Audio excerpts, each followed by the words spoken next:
හරිම සුළුයි.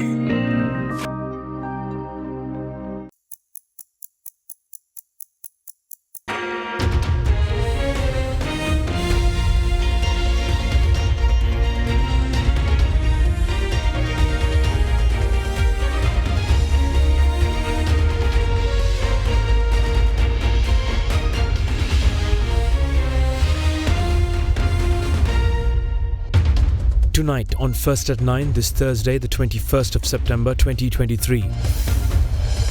Restructure review.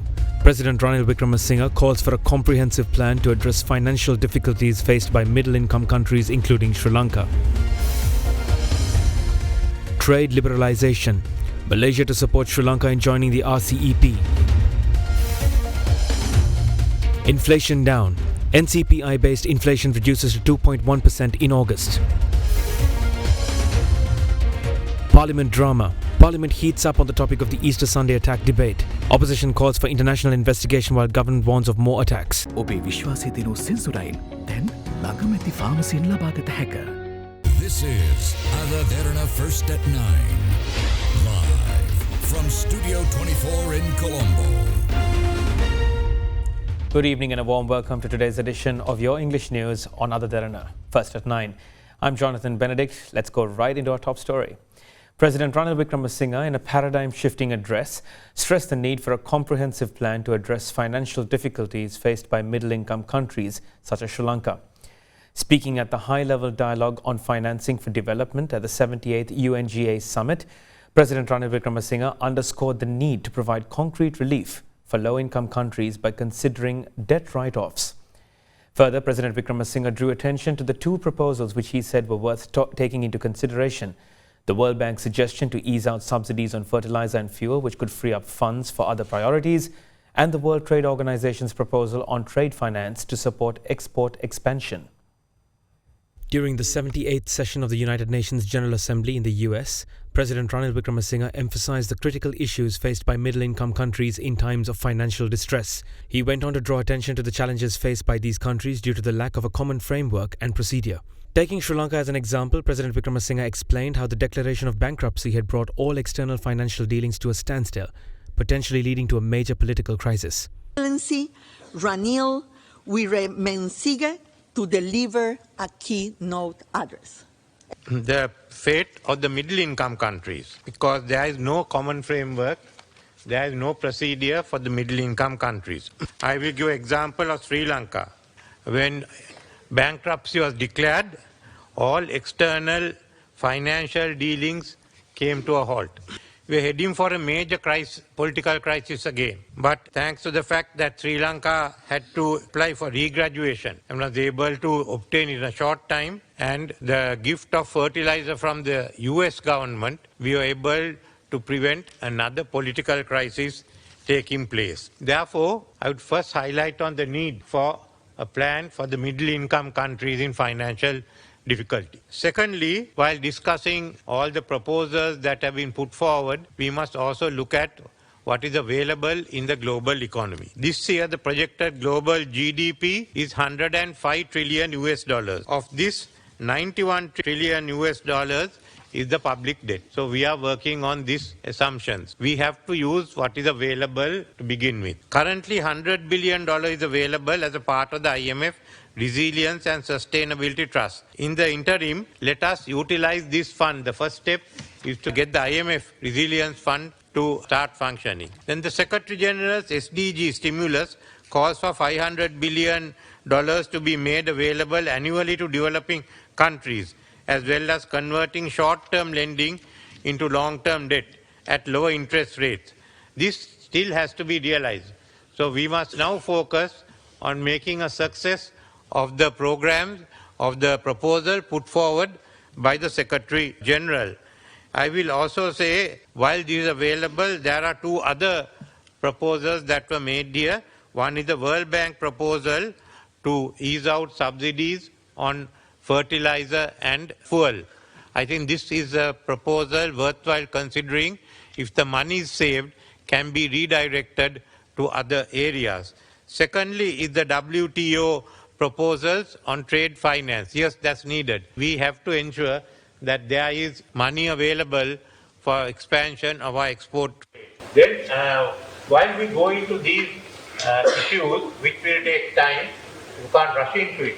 What is the relief that we can give people? There, I would recommend President Ruto's proposal on writing off or giving relief of the low-income countries. I know there are genuine concerns of the creditors, which we must take into account. But I would recommend that we focus on President Ruto's proposal and we build on it. There has to be concrete relief available to the low-income countries. If we don't provide that relief immediately, we can, I think, write off all the other proposals we have. We have to address this issue.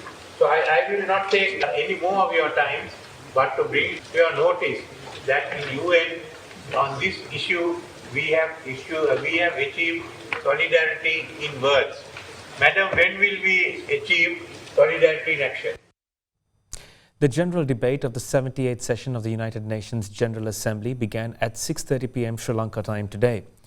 President Ranil Wickremesinghe will be shortly addressing the Assembly as the 12th speaker after the address of the President of the Dominican Republic in about 30 minutes from now at around 9:30 p.m. Sri Lanka time.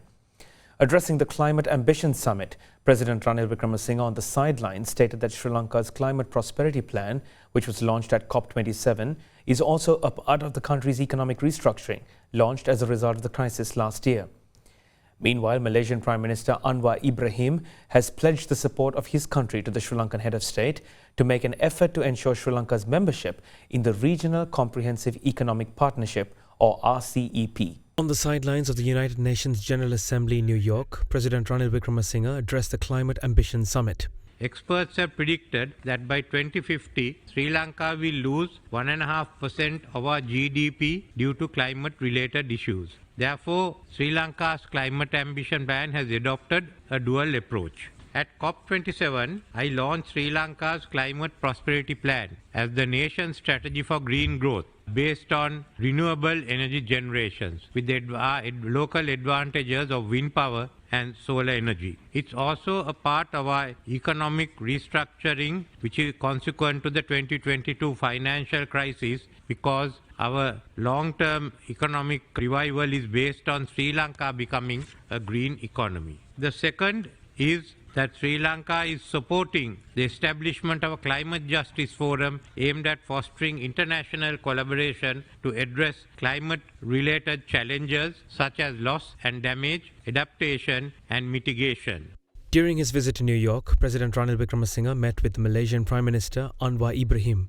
In a significant diplomatic development, the Malaysian Premier extended a formal invitation on behalf of the Malaysian King to the Sri Lankan head of state for a state visit to Malaysia. The President, who accepted the invitation, has expressed his intent to schedule the visit during the early months of the upcoming year, specifically in either January or February. During the meeting, the Malaysian Prime Minister expressed a strong desire to bolster economic ties between both nations and emphasized Malaysia's eagerness to facilitate increased investments from Malaysian companies to Sri Lanka. He also expressed positivity towards Sri Lanka's request to commence negotiations for a free trade agreement between both countries, which could potentially open up new avenues for trade and economic cooperation. Further, in a gesture of solidarity and collaboration, Malaysia has agreed to support Sri Lanka's application to become a member of the Regional Comprehensive Economic Partnership.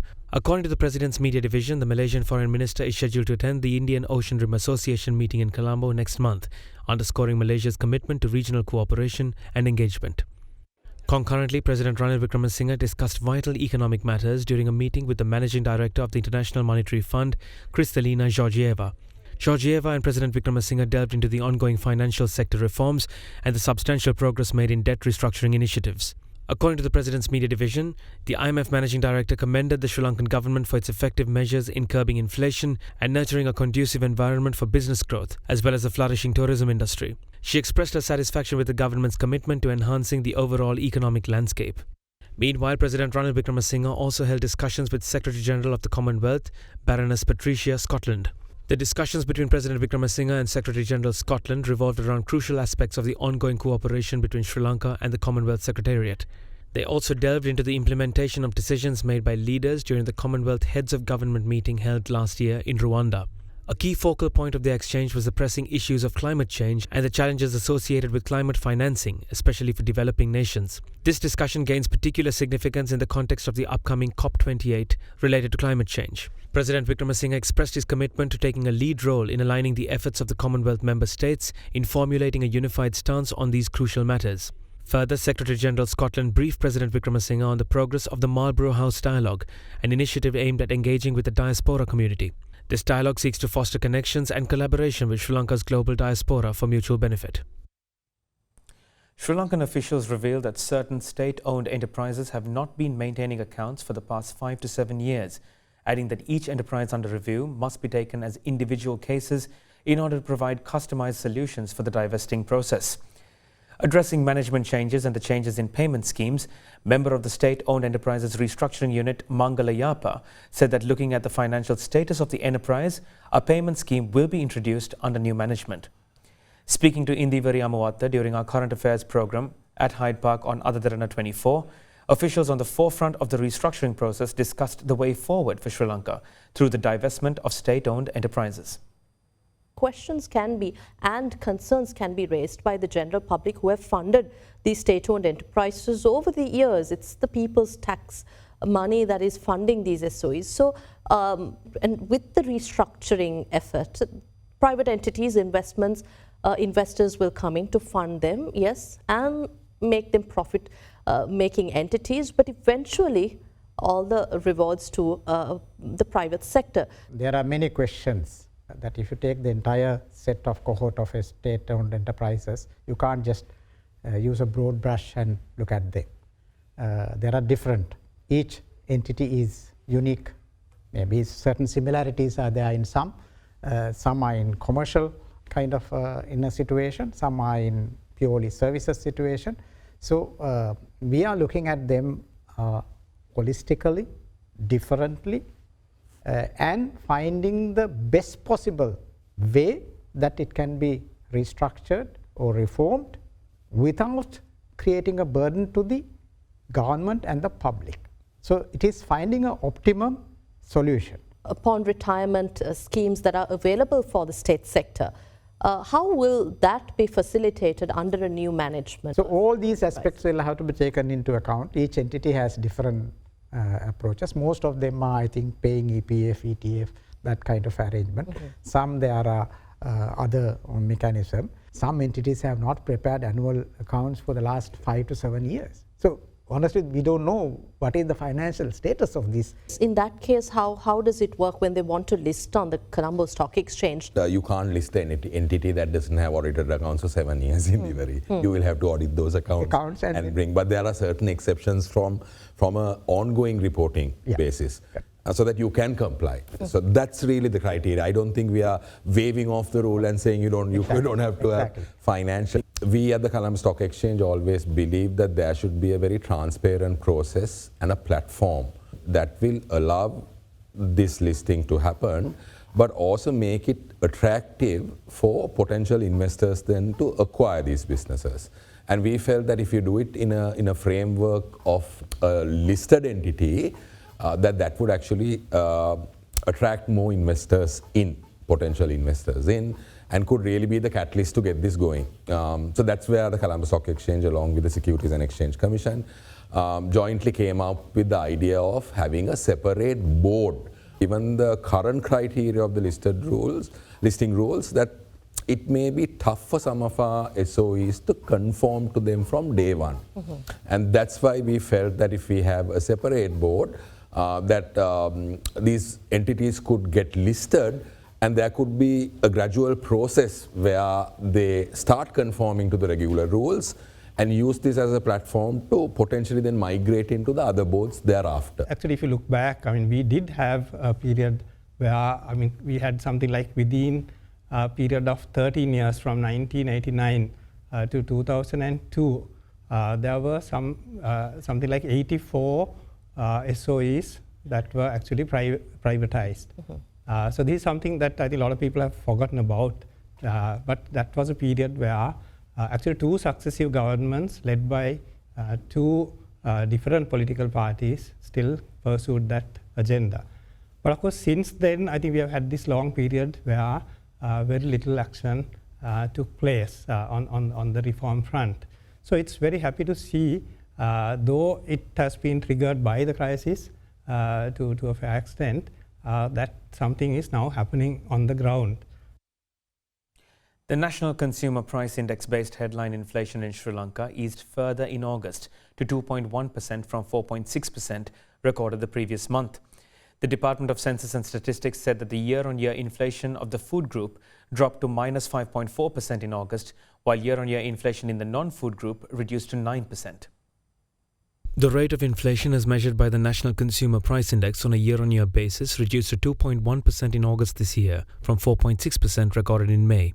According to the Department of Census and Statistics, year-on-year inflation in the food group reduced to minus 5.4% during August from minus 2.5% recorded in July, while the non-food group inflation subsided from a rate of 10.9% in July to 9% in August. For the month of August, the contribution to inflation by food commodities on a year-on-year basis was minus 2.56%. The contribution of non-food items was 4.73%, which is mainly due to increases in value change in the categories of housing, water, gas and other fuels, with a contribution of minus 1.9% and restaurants and hotels minus 0.19%. Tensions ran high today as issues pertaining to the Easter Sunday terror attacks were addressed today in Parliament. Chief amongst the drama was a back-and-forth exchange between former President Maithripala Sirisena and parliamentarian of the Samagi Jana Balawegaya Field Marshal Sarath Fonseca. With that, let's take a look at what unravelled today in Parliament. දේශීය යාන්ත්‍රණයක් මගින් මේ සඳහා ප්‍රමාණවත් උත්සාහයක් නොගැනීම නිසා විදේශීය විමර්ශනයක් පැවැත්වීමට අවශ්‍ය බව තවදුරටත් අවධානය කරයි. I want to request the Secretary General of the United Nations, UN member countries, Secretary General of the Commonwealth and Commonwealth of Nations, the Human Rights Council, our development partners IMF, World Bank and ADB, and the international community to persuade the President and the government of Sri Lanka to conduct an independent investigation with foreign assistance into the Easter Sunday attack. We also request Prime Minister of India, Honorable Narendra Modi, to provide assistance since India was the main country to warn us regarding the Easter Sunday attacks. Especially the mystery surrounding a codename person called Abuhin, also Sahara Jasmine, should be resolved. අපි විශේෂයෙන්ම මේකේ පිටුපස තියෙන හස්තය කුමක්ද කියලා අපි මේ පරීක්ෂණ වලින් බලාපොරොත්තු වෙනවා. දැන් මේ යෝජනාව ගේන්නේ මේ සිද්ධිය වෙනකොට ආණ්ඩුව කරපු අය. මේ සිදුවීම සිදුවෙන්නේ 2019 අප්‍රේල් මාසේ. එතකොට 2015 බලයට යහපාලන ආණ්ඩුව. එතකොට මේ කාල සීමාවෙදී ඒ අයට අවශ්‍ය කරන පහසුකම් ලබා දුන්නයි කියලා කියන්නේ ඔබතුමාලමයි. ආපාලන ආණ්ඩුවේ අගමැතිට ආරක්ෂක කමිටුවටත් එන්න දීලා නැත්නම් එතන හිටිය අමිතුරු ඒ කාලේ බුදියන්ද හිටියේ. එතුමාට එතනට යන්න ඉඩ සකස් කරගන්න ජනාධිපතිතුමාට බලපෑම් කරන්න තිබ්බනේ. නිරන්තර ජයවාදනට අප්‍රේල් 4, අප්‍රේල් 20, අප්‍රේල් 21 මෙයාට අවශ්‍ය තොරතුරු ලැබුණා ඒ විදේශීය ඉන්දියාවේ බුද්ධ්‍යංශ වලින් මේ ප්‍රහාරය සිද්ධ වෙනවා කියලා. අප්‍රේල් 21 උදෙත් මේ තොරතුරු එයාට ලැබුණා. ඒතොර මෙච්චර භයානක තොරතුරක් ලැබිලා මේ පුද්ගලයා ඒ ජනාධිපති ආරක්ෂක ඇමති දැනුවත් කරේ නැත්නම් රාජ්‍ය බුද්ධ්‍යංශයේ ප්‍රධානියා අනිවාර්යයෙන් නිරන්තර ජයවාදනට ඊටාම දරුණු අන්දමින් දඩුවම් කරන්න ඕනේ නීති අනුකූලව. එහෙම නැත්නම් දැනුවත් කරා නම් ඒ ජනාධිපති වාක්‍යයෙන් බාර ගන්න ඕනේ අවශ්‍ය පියවර නොගැනීම ගැන. මේ පාස්කු ප්‍රහාරයට ඉස්සෙල්ලා මාස 2ක් ඇතුළත ආරක්ෂක කවුන්සිලේ තියලා නැහැ. ඊළඟට ඔක්තෝබර් 25 වෙනිදා ඒ ජනාධිපති කතාවක් ගොතලා ගෝඨාභයයි අය මරන්න ඉන්නවා කියලා ඉවරලා සත්ත්ව විමර්ශන අංශයේ DIG නාලක සිල්වා අත්අඩංගුවට ගන්න නියෝග කරලා අත්අඩංගුවට ගත්තා. නාලක සිල්වා තමයි එවකට හිටපු සහරාන් ගැන උනන්දුවෙම පරීක්ෂණ පාත්ව පුද්ගලයා. ඔහු නීතිපති දෙපාර්තමේන්තුවට ලියලා තිබුණා මේ සහරාන් අත්අඩංගුවට ගන්න අවසර දෙන්න කියලා නීතිපති දෙපාර්තමේන්තුවේ. මේ ඔක්කොම තියෙද්දි නාලක සිල්වා අත්අඩංගුවට ගත්ත ඔක්තෝබර් 25 වෙනිදා. මේ සියලුම කරුණු කාරණා වලින් මේ රටේ ආරක්ෂාව දුර්වල කිරීමට පියවර අරගෙන තියෙනවා. මෛත්‍රීපාල සිරිසේන අප්‍රේල් 21කට පෙර රටෙන් ඉන්දියාවට පැනලා යන්න ගියා. දවස් 4කට ඉස්සෙල්ලා. එතනින් පැනලා ගිහලා ටික දවසක් ඉඳලා එතනින් සිංගප්පූරුවට පැන්නා. ඒ ත්‍රස්තවාදී ප්‍රහාරය එන දවසේ සිංගප්පූරුවේ හිටියා. මොකද ඉන්දියාවේ මේ දවස්වල මොහු ඉන්දියාවේ හිටපු කාලේ මට 100,000ක් විශ්වාසයි අනිවාර්යයෙන්ම සැලේ හම්බෙන්නේ නැති. මට්ටපල් ගුරු කියන්නේ මම තිරුපති ගිහින් තියෙන ඕන තරම් කිසිම දවසක සැලේ මට හම්බෙලත් නැහැ. ඉන්දියාවේදී කිසි තැනක සැලේ මම ඉන්න තැනක් දැනගෙන හිටියෙත් නැහැ. දැන් හොදට ලේරත් වෙලා මොඩෙක් වගේ කෑ ගහනවා. මේ ඉන්න මහමොලකාරයා අනිවාර්යෙන් මහමොලකාරයා. ඒකන්ට තමයි මේ කෑ ගහන්න බෑ වෙලා. මෙයා ඊට පස්සේ සිංගප්පූරුවේ 12 වෙලාවට එහි බෝම්බ පිපුවේ ලංකාවේ 8:00 එහි 12යි. එහෙන් රෑ 9ට ශ්‍රී ලංකන් ගුවන් යානයක් ඒකේ ආවෙත් නැහැ. බොරු කියලා ඉවරලා රෑ 1ට තමයි තාව සිංගප්පූරු යාලා ඉන්නේ එක. මෙයා හමුදාපති කාලේ 1500 එක සැරේ අපේ කොල්ලෝ මැරුණා. ඒවට වග කියන්න ඒව ගැන කතා නැහැ මොනවත්වත්. පාර්ලිමේන්තු තේරීම් කාර්යක සභාව සම්පූර්ණයෙන්ම ඒකපාක්ෂික දේශපාලන තේරීම් කාර්යක සභාවක්. පාස්කු ප්‍රහාරය පිළිබඳ ජනාධිපති කොමිෂන් සභාව වාර්තාවේ මේක කියනවා 2019 පෙබරවාරි 28 වෙනිදා ත්‍රස්ත විමර්ශන අංශයේ නිලධාරීන් සහරාන්ව අත්අඩංගුවට ගන්න ඔහුගේ ඉන්න තැන වටලනවා. ඒ අවස්ථාවේ රාජ් පොලිසිය අධ්‍යක්ෂක ජ්‍යෙෂ්ඨ පොලිස් අධිකාරී ශානි අබේසේකර දුරකථනයෙන් කතා කරලා කියනවා ඕක අපේ වැඩක්. ඕගොල්ලෝ මැදිහත් වෙන්න එපා. කරුණාකරලා පව් යන්න. ත්‍රස්ත විමර්ශන අංශයට අත්අඩංගුවට ගන්න දුන්නෙත් නැහැ. රාජ් පොලිසිය අත්අඩංගුවට ගත්තෙත් නැහැ. එදා පෙබරවාරි 28 අත්අඩංගුවට ගත්තනම් අප්‍රේල් 21 මරාගෙන මැරෙන්න සහරාන් කෙනෙක් එළිය ඉතුරු වෙන්නෙත් නැහැ. එහෙනම් සහරාන්ට මරාගෙන මැරෙන්න ප්‍රහාරයට අවශ්‍ය පසුබිම සැකසුනේ මේ දුරකථන ඇමතුමෙන් නෙවෙයිද? ඒ දුරකථන ඇමතුම ලබා දීමට හේතුව මොකක්ද කියලා අද වෙනතුරු විමර්ශනයක් කරලා තිබෙනවද කියන එක අපි ප්‍රශ්න කරනවා. අපි හිතන්න එපා මේ රටට එන අවසාන ප්‍රහාරය කියලා මේ පාස්කු ඉරිදා උනේ. මෙවැනි ප්‍රහාර ඉදිරියේ එන්න පුළුවන්. මේ අන්තවාදී බෙදුම්වාදී හැඟීම තියෙන පිරිස් රට ඇතුළෙත් ඉන්නවා පිටත් ඉන්නවා.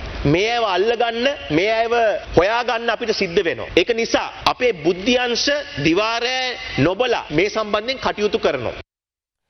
2 people were reported dead and 2 others were left with severe injuries following a shootout in Avisavella. The 2 assailants who arrived at the scene on a motorcycle had reportedly used a T-56 firearm in the shooting. Meanwhile, in Mathugama, a 13-year-old child was reportedly dead after being run over by an excavator. The tragedy occurred due to reckless driving by the driver, confirmed by the police. That and more developments from around the island in brief in this video package. 2 assailants in Taldua and Avisavella who arrived on a motorcycle opened fire at 4 individuals, killing 2. The 4 victims were rushed to the Avisavella hospital. However, 2 of them, a 27-year-old and a 36-year-old, succumbed to their injuries.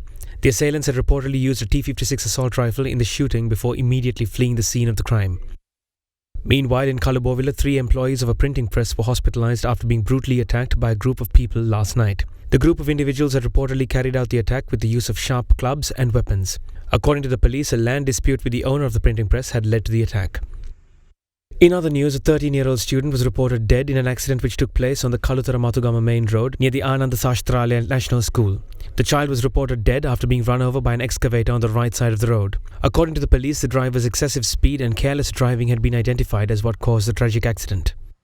Business news after this short break. Stay tuned.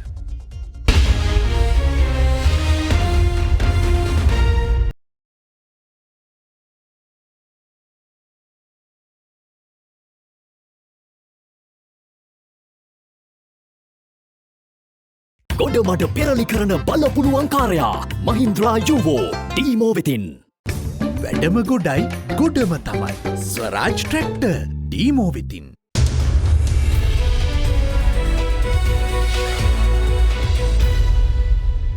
Welcome back. Senior advisor to the President on National Security and Chief of the Presidential Staff, Sagala Ratnayaka, announced that a 3-year tourism plan is to be presented to President Ranil Wickremesinghe.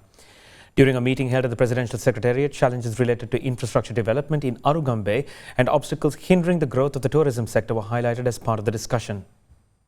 According to the President's Media Division, a meeting to discuss the Arugambe Tourism Development Plan convened at the Presidential Secretariat. The Arugambe Tourism Development Plan is expected to contribute to Sri Lanka's tourism industry. The meeting was chaired by Senior Advisor to the President on National Security and Chief of the Presidential Staff, Sagala Ratnayaka.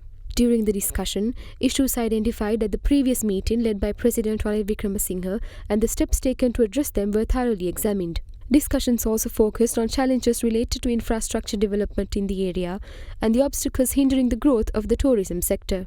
Participants from various organizations also contributed to the discussion on how each institution could contribute to finding solutions to these challenges.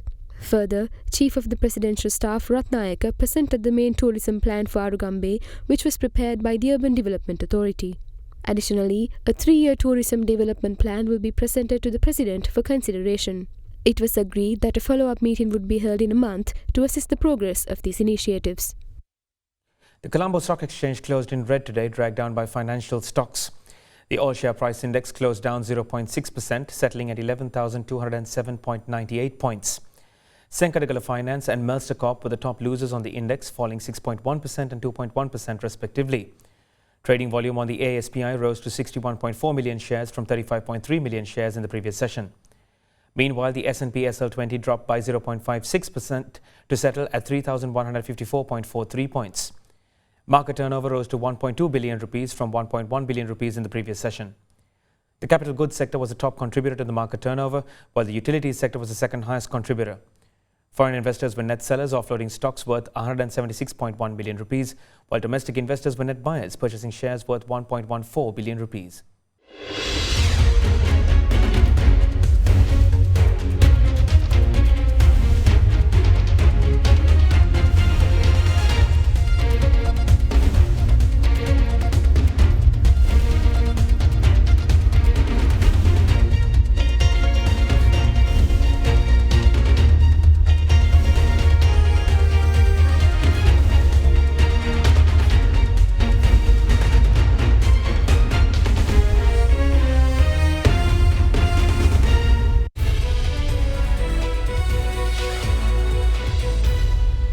Welcome back. Sri Lanka's LOLC Holdings has acquired 90% of the ordinary voting shares of the Unguka Bank PLC in Rwanda. The purchase was completed by a sub-subsidiary of the LOLC Holdings, LOLC Mauritius Holdings Limited. Meanwhile, Sri Lanka's DFCC Bank won the Best Award for the Best Social Media Content on YouTube at the ACEF Asia Leaders Award 2023. With that, let's take a look at more news from the corporate world in our corporate news segment. CC Bank was presented the Gold Award for Best Social Media Content on YouTube at the prestigious ACEF Asia Leaders Awards 2023. This marks the third consecutive year that DFCC Bank has received awards for digital marketing at the ACEF Asia Leaders Awards. DFCC Bank's achievement at the awards ceremony not only positions the bank as a leader in creative marketing, but also underscores its dedication to the socio-economic development of Sri Lanka. Meanwhile, LOLC Holdings PLC disclosed that its sub-subsidiary LOLC Mauritius Holdings Limited has acquired 90% of the ordinary voting shares of Unguka Bank PLC in Rwanda on the 14th of September 2023. LOLC Holdings PLC purchased 46 million shares of Unguka Bank PLC at 114.43 Rwandan franc per share. The total amount invested for the acquisition of these businesses is 5.3 billion Rwandan francs, which is approximately 1.44 billion rupees. In the meantime, the chairman of the Federation of Information Technology Sri Lanka, Indiga Disoisa, projected a substantial boost of $15 billion to Sri Lanka's gross domestic product through the expansion of the digital economy by the year 2030. During a press conference yesterday, Disoisa further discussed the DigiCon Sri Lanka 2030 program, aligning with President Ranil Wickremesinghe's vision. Disoisa further emphasized on the global trend of developed countries contributing approximately 40% of their GDP from the digital economy, while Sri Lanka currently stands at 5%.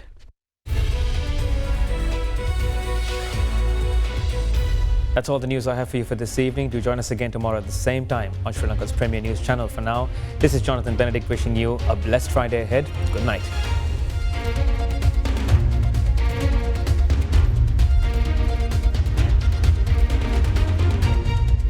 For news and information you can trust 24 hours a day, visit AdaDerana.lk.